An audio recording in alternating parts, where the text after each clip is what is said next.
ಒಂದು ಸಮುವೇಲನು 3ನೇ ಅಧ್ಯಾಯ 10ನೆಯ ವಾಕ್ಯ. ಯೆಹೋವನು ಪ್ರತ್ಯಕ್ಷನಾಗಿ ಮುಂಚಿನಂತೆಯೇ ಸಮುವೇಲನೇ ಸಮುವೇಲನೇ ಅಂದನು. ಸಮುವೇಲನು, ಅಪ್ಪಣೆಯಾಗಲಿ, ನಿನ್ನ ದಾಸನು ಕಾದಿದ್ದಾನೆ ಎಂದನು. ಈ ವಾಕ್ಯದಲ್ಲಿ ದೇವರು ಸಮುವೇಲನ ಸಂಗಡ ಮಾತನಾಡಿದಂಥ ಸಮಯದಲ್ಲಿ ನಡೆದಂಥ ಘಟನೆಗಳನ್ನು ವಿವರಿಸಲಾಗಿದೆ. ನೋಡುವಂಥ ಸಮಯದಲ್ಲಿ ಆ ದಿವಸಗಳಲ್ಲಿ ಸಮುವೇಲನು ಇನ್ನೂ ಕೂಡ ಬಾಲಕನಾಗಿದ್ದನು. ಹಾಗೆ ಆ ದಿನಗಳಲ್ಲಿ ದೈವೋಕ್ತಿಗಳು ಬಹಳ ವಿರಳವಾಗಿದ್ದಂಥ ನಿಮಿತ್ತವಾಗಿ ದೇವರೊಟ್ಟಿಗೆ ಮಾತನಾಡುವಂಥ ಅನುಭವ ಇಲ್ಲ. ದೇವರ ಪ್ರವಾದಿಗಳು ಇದೆಲ್ಲ ಬಹಳ ವಿರಳವಾಗಿತ್ತು. ಆದ್ದರಿಂದ ದೇವರೊಬ್ಬ ವ್ಯಕ್ತಿಯ ಸಂಗಡ ನೇರವಾಗಿ ಮಾತನಾಡುವುದು ಎಂಬುದು ಅನೇಕ ಜನರ ಅನುಭವಕ್ಕಾಗಲಿಲ್ಲ, ತಿಳುವಳಿಕೆಗಾಗಲಿ ಬರದೇ ಇದ್ದಂಥ ಒಂದು ಕಾಲದಲ್ಲಿ ದೇವರು ಸಮುವೇಲನ ಸಂಗಡ ಮಾತನಾಡುತ್ತಾ ಸಮುವೇಲನೇ ಸಮುವೇಲನೇ ಎಂಬುದಾಗಿ ಕರೆಯುತ್ತಾ ಇದ್ದಾರೆ. ಮೊದಲ ಬಾರಿಗೆ ಆ ರೀತಿ ಕರೆದಾಗ ಸಮುವೇಲನಾದರೂ ಏಲಿ ತನ್ನನ್ನು ಕರೆಯುತ್ತಾ ಇದ್ದಾನೆಂಬುದಾಗಿ ಅಂದುಕೊಂಡು ತಕ್ಷಣವೇ ಏಲಿಯ ಬಳಿಗೆ ಓಡಿ ಹೋಗಿ, ಇಗೋ ಬಂದಿದ್ದೇನೆ, ನೀನು ಕರೆದೆಯಲ್ಲ ಎಂಬುದಾಗಿ ಹೇಳುತ್ತಾ ಇದ್ದಾನೆ. ಆದರೆ ಏಲಿಯಾದರೂ ನಾನು ಕರೆದಿಲ್ಲ, ಹೋಗಿ ಮಲಗಿಕೋ ಎಂಬುದಾಗಿ ಹೇಳಿದನು. ಸಮುವೇಲನು ಬಂದು ಮಲಗಿಕೊಂಡನು. ಇದೇ ರೀತಿಯಾಗಿ 3 ಬಾರಿ ಸಂಭವಿಸಿದ ನಂತರ ಏಲಿಯೋ ಇದು ಕರ್ತನು ಮಾತನಾಡುತ್ತಾ ಇರುವುದು ಎಂಬುದಾಗಿ ಗ್ರಹಿಸಿಕೊಂಡು ಸಮುವೇಲನಿಗೆ, ಹೋಗಿ ಮಲಗಿಕೋ, ತಿರುಗಿ ಶಬ್ದವಾದರೆ ಯೆಹೋವನೇ, ಅಪ್ಪಣೆಯಾಗಲಿ, ನಿನ್ನ ದಾಸನು ಕಾದಿದ್ದಾನೆ ಎಂಬುದಾಗಿ ಹೇಳು ಎಂದು ಹೇಳಿಕೊಟ್ಟನು. ಅದೇ ರೀತಿಯಾಗಿ ಸಮುವೇಲನು ಮಲಗಿದ್ದಾಗ ದೇವರು ಪ್ರತ್ಯಕ್ಷನಾಗಿ ಸಮುವೇಲನೇ ಸಮುವೇಲನೇ ಎಂಬುದಾಗಿ ಕರೆದನು. ಸಮುವೇಲನಾದರೂ ಅಪ್ಪಣೆಯಾಗಲಿ, ನಿನ್ನ ದಾಸನು ಕಾದಿದ್ದಾನೆ ಎಂಬುದಾಗಿ ಹೇಳುತ್ತಾ ಇದ್ದಾನೆ. ಅದರ ನಂತರ ದೇವರು ಸಮುವೇಲನ ಸಂಗಡ ಮಾತನಾಡಿ ಮುಂದೆ ನಡೆಯಬೇಕಾಗಿರುವಂಥ ಅನೇಕ ವಿಷಯಗಳನ್ನು ಅವನಿಗೆ ಪ್ರಕಟಪಡಿಸಿದರು. ಅಲ್ಲಿಂದ ಮುಂದೆ ಅವನು ಯೆಹೋವನ ಪ್ರವಾದಿಯಾಗಿ ದೇವರಿಂದ ಉಪಯೋಗವಾಗುವಂಥ ದೊಡ್ಡ ದೇವರ ಮನುಷ್ಯನಾಗಿ ಜೀವಿಸಿದನು. ಅಂದರೆ ಇಲ್ಲಿ ಗಮನಿಸುವಾಗ ಮೊದಲ 3 ಬಾರಿ ದೇವರವನನ್ನ ಕರೆದದ್ದು, ಆದರೆ ಸಮುವೇಲನಿಗೆ ದೇವರಿಗೆ ತಕ್ಕ ಹಾಗೆ ಯಾವ ರೀತಿಯಾಗಿ ಪ್ರತಿಕ್ರಿಯಿಸಬೇಕು ಎಂಬುದಾಗಿ ತಿಳಿಯದೆ ಹೋಯಿತು. ಆದ್ದರಿಂದ ದೇವರು ಆ ಸಂಭಾಷಣೆಯನ್ನು ಮುಂದುವರಿಸಲಿಲ್ಲ. ಆದರೆ ಯಾವಾಗ ಸಮುವೇಲನು ದೇವರ ಮಾತಿಗೆ ತಕ್ಕಂತ ಪ್ರತಿಕ್ರಿಯೆಯನ್ನ ಕೊಡುವುದಕ್ಕೆ ಕಲಿತುಕೊಂಡನೋ, ಕರೆದಂತ ದೇವರ ಮೇಲೆ ತನ್ನ ನಿರೀಕ್ಷೆಯನ್ನ ಇಟ್ಟನೋ, ಆತನ ಮಾತುಗಳನ್ನ ಕೇಳುವುದಕ್ಕೆ ತನ್ನನ್ನು ಒಪ್ಪಿಸಿ ಕೊಟ್ಟನೋ, ಆಗ ದೇವರವನ ಸಂಗಡ ಮಾತನಾಡಿ ಮುಂದಿನ ಕಾರ್ಯಗಳನ್ನ ತಿಳಿಸಿಕೊಟ್ಟು ಅವನನ್ನ ತನಗೋಸ್ಕರ ಪ್ರಯೋಜನ ಪಡಿಸುವಂತೆ ಕಾರ್ಯಗಳನ್ನ ನೆರವೇರಿಸಿದರು. ಈ ದಿವಸಗಳ ನಮ್ಮ ಜೀವಿತಗಳಲ್ಲಿ ಕೂಡ ದೇವರು ಅನೇಕ ಬಾರಿ ಅನೇಕ ವಿಧಗಳಲ್ಲಿ ನಮ್ಮೊಟ್ಟಿಗೆ ಮಾತನಾಡುತ್ತಾರೆ. ಆದರೆ ದೇವರ ಮಾತುಗಳಿಗೆ ನಾವು ಸರಿಯಾಗಿ ಪ್ರತಿಕ್ರಿಯಿಸದೆ ಇರುವುದರಿಂದಲೇ ಅನೇಕ ವಿಷಯಗಳು ಅಲ್ಲಲ್ಲೇ ನಿಂತು ಹೋಗಿವೆ. ನಮ್ಮ ಜೀವಿತ ನಾವು ಹಿಂತಿರುಗಿ ನೋಡುವಾಗ ದೇವರು ಹೇಳಿದಂಥ ಎಷ್ಟೋ ಕಾರ್ಯಗಳಿವೆ. ದೇವರು ನಮ್ಮ ಜೊತೆ ಮಾತನಾಡಬೇಕೆಂಬುದಾಗಿ, ಅದನ್ನು ನೆರವೇರಿಸಬೇಕೆಂಬುದಾಗಿ ಆಗ್ರಹಿಸಿ ನಮಗೆ ತಿಳಿಸಿದಂಥ ಅನೇಕ ಕಾರ್ಯಗಳಿವೆ. ಆದರೆ ಆ ವಿಷಯದಲ್ಲಿ ನಮ್ಮ ಪ್ರತಿಕ್ರಿಯೆಯು ಸರಿಯಾಗಿಲ್ಲದೆ ಇರುವಂತ ನಿಮಿತ್ತವಾಗಿ ದೇವರು ಇನ್ನೂ ಕೂಡ ಹಾಗೆ ಕಾಯುತ್ತಾ ಇದ್ದಾರೆ. ಪದೇ ಪದೇ ನಿಮ್ಮ ಬಳಿಯಲ್ಲಿ ಹೇಳಿದಂತ ವಿಷಯಗಳನ್ನೇ ಹೇಳುತ್ತಾ ಇದ್ದಾರೆ.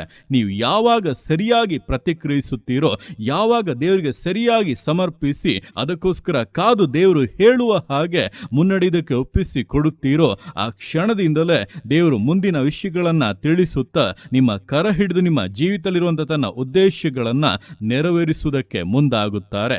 ಆದ್ದರಿಂದ ಈ ದಿವಸಗಳಲ್ಲಿ ದೇವರು ಎಷ್ಟೋ ಕಾರ್ಯಗಳನ್ನು ಹೇಳಿದರು, ಆದರೆ ಯಾವುದೂ ಕೂಡ ಪರಿಪೂರ್ಣತೆಗೆ ಬಂದಿಲ್ಲ, ಯಾವುದೂ ಕೂಡ ನೆರವೇರಿಲ್ಲ, ಎಲ್ಲವೂ ಕೂಡ ಮಧ್ಯದಲ್ಲಿ ನಿಂತು ಹೋಗಿದೆ ಎಂಬುದಾಗಿ ನೀವು ಆಲೋಚಿಸುತ್ತಾ ಇರುವುದಾದರೆ ಇದೇ ನಿಮ್ಮ ಸಮಸ್ಯೆಯಾಗಿದೆ.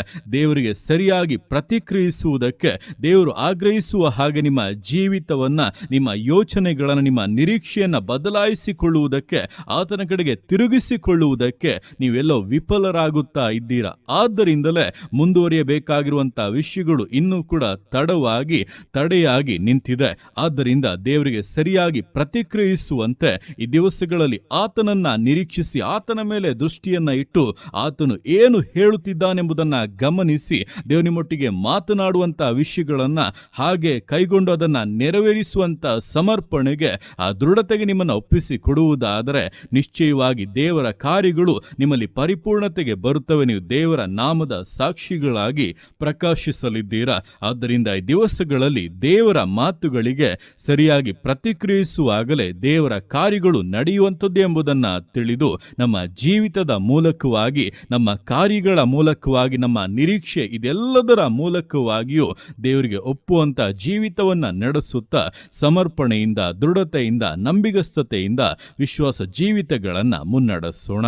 ದೇವರ ಕರಗಳಲ್ಲಿ ಸಮರ್ಪಿಸಿ ಪ್ರಾರ್ಥಿಸೋಣ. ಯೇಸುವೆ ಸ್ತೋತ್ರ ರಾಜ, ಕೊಟ್ಟಂಥ ದಿವಸಕ್ಕೋಸ್ಕರ ಸ್ತೋತ್ರ ಕರ್ತನೆ. ಈ ದಿವಸ ನಿನ್ನ ಕರಗಳಲ್ಲಿ ಸಮರ್ಪಿಸ್ತಾನೆ. ಪ್ರತಿಯೊಂದು ಜೀವಿತಗಳನ್ನು ನೀನು ಆಳ್ವಿಕೆ ಮಾಡು, ಬಲಪಡಿಸು ಕರ್ತನೆ. ಹೌದಪ್ಪ, ನಿನ್ನ ಸಮುವೇಲನ ಸಂಗಡ ಮಾತನಾಡುವಾಗ ಮೊದಲ 3 ಬಾರಿ ಸಮುವೇಲನು ನಿನ್ನ ಮಾತಿಗೆ ಹೇಗೆ ಪ್ರತಿಕ್ರಿಯಿಸಬೇಕೆಂಬುದಾಗಿ ತಿಳಿಯದೇ ಹೋದಂಥ ನಿಮಿತ್ತವಾಗಿ ನಿನ್ನ ಮಾತುಗಳು ಮುಂದುವರಿಲಿಲ್ಲ, ನಿನ್ನ ಕಾರ್ಯಗಳು ಅಲ್ಲೇ ತಡೆಯಾಗಿದ್ದವು. ಆದರೆ ಯಾವಾಗ ಸಮುವೇಲನು ತಕ್ಕ ಹಾಗೆ ಪ್ರತಿಕ್ರಿಯಿಸುವುದನ್ನು ಕಲಿತುಕೊಂಡನೋ, ತಕ್ಕ ರೀತಿಯಲ್ಲಿ ಪ್ರತಿಕ್ರಿಯಿಸಿದನೋ, ಆಗಿನಿಂದಲೇ ನಿನ್ನ ಕಾರ್ಯಗಳು ಅಪ್ಪ ಪ್ರಕಟವಾಗಿ ಅದು ಮುಂದುವರೆದು ನಡೆದ ಹಾಗೆ ಈ ದಿವಸಗಳಲ್ಲಪ್ಪ ನಮ್ಮ ಜೀವಿತಗಳಲ್ಲಿ ಕೂಡ ನಿನ್ನ ಮಾತುಗಳು ಅಪ್ಪ ನಿಂತು ಹೋಗಿರುವುದಕ್ಕೆ, ತಡೆಯಾಗಿರುವುದಕ್ಕೆ ಕಾರಣ ನಾವೇ ಎಂಬುದನ್ನು ತಿಳಿದು ಕರ್ತನೆ, ನಮ್ಮ ಜೀವಿತವನ್ನು ನಿನಗೆ ಸರಿಯೊಂದುವ ರೀತಿಯಲ್ಲಿ ಕ್ರಮೀಕರಿಸಿಕೊಳ್ಳುವುದಕ್ಕೆ, ಬದಲಾಯಿಸಿಕೊಳ್ಳುವುದಕ್ಕೆ ನಮ್ಮನ್ನು ಸಮರ್ಪಿಸಿ ಕೊಡುತ್ತಾ ಇದ್ದೇವೆ. ಈ ದಿವಸ ಮೊದಲುಗೊಂಡು ಕರ್ತನೆ, ನಿನಗೆ ಒಪ್ಪುವಂಥ ರೀತಿಯಲ್ಲಿ ಪ್ರತಿಕ್ರಿಯಿಸುವುದಕ್ಕೂ, ನಿನಗೆ ಕರ್ತನೆ ನಾವು ಲಭ್ಯವಿರುವುದಕ್ಕೂ ನಮ್ಮನ್ನು ಸಮರ್ಪಿಸಿ ಕೊಡುತ್ತಾ ಇದ್ದೇವೆ. ಆ ರೀತಿಯಾಗಿ ಸಮರ್ಪಿಸ್ತಾ ಇರುವಂಥ ಒಂದೊಂದು ಜೀವಿತಗಳನ್ನ ಕೂಡ ನೀನು ದಿವಸದಿಂದ ಅಪ್ಪ ಜವಾಬ್ದಾರಿ ತೆಗೆದುಕೊಂಡು ಮುನ್ನಡೆಸಬೇಕಾಗಿ ಪ್ರಾರ್ಥಿಸ್ತಾ ಇದ್ದೇನೆ. ವಿಷಯಗಳನ್ನು ಬಹಿರಂಗಪಡಿಸು ಕರ್ತನೆ, ಕರಗಳನ್ನು ಹಿಡಿದು ಬಲದಿಂದಲೂ ಕೃಪೆಯಿಂದಲೂ ಮುನ್ನಡೆಸಬೇಕಾಗಿ ಪ್ರಾರ್ಥಿಸ್ತಾ ಇದ್ದೇನೆ. ತಡೆಗಳು ಮುರಿದು ಬೀಳಲಿ, ಅದ್ಭುತ ಕಾರ್ಯಗಳು ನಡೆಯಲಿ, ಯೇಸುವಿನ ನಾಮದಲ್ಲಿ ಎಲ್ಲವೂ ಕೂಡ ಅನುಕೂಲವಾಗಿ ಬದಲಾಗಲೆಂದು ಕಟ್ಟಲೆ ಕೊಡುತ್ತಾ ಇದ್ದೇನೆ. ಕರ್ತನ ಹಾದಿಯು ನೆಟ್ಟಗಾಗಲಿ, ಆತನ ಉದ್ದೇಶಗಳು ನೆರವೇರಲಿ ಎಂಬುದಾಗಿ ಯೇಸು ಕ್ರಿಸ್ತನ ನಾಮದಲ್ಲಿ ನುಡಿದು ಮಕ್ಕಳನ್ನು ಆಶೀರ್ವದಿಸ್ತಾ ಇದ್ದೇನೆ.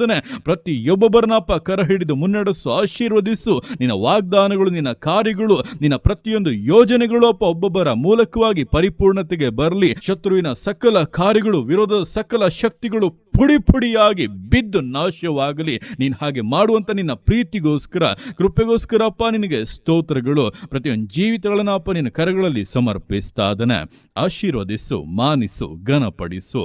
ಎಲ್ಲ ನಿನ್ನ ಕರಗಳಲ್ಲಿ ಸಮರ್ಪಿಸಿ ಎಲ್ಲ ಸ್ತುತಿಗಾನ ಮಹಿಮೆಯನ್ನೊಬ್ಬನಿಗೆ ಸಲ್ಲಿಸಿ ಯೇಸುವಿನ ನಾಮದಲ್ಲಿ ಬೇಡುತ್ತೇನೆ ನಮ್ಮ ತಂದೆಯೇ. ಆಮೇನ್, ಆಮೇನ್.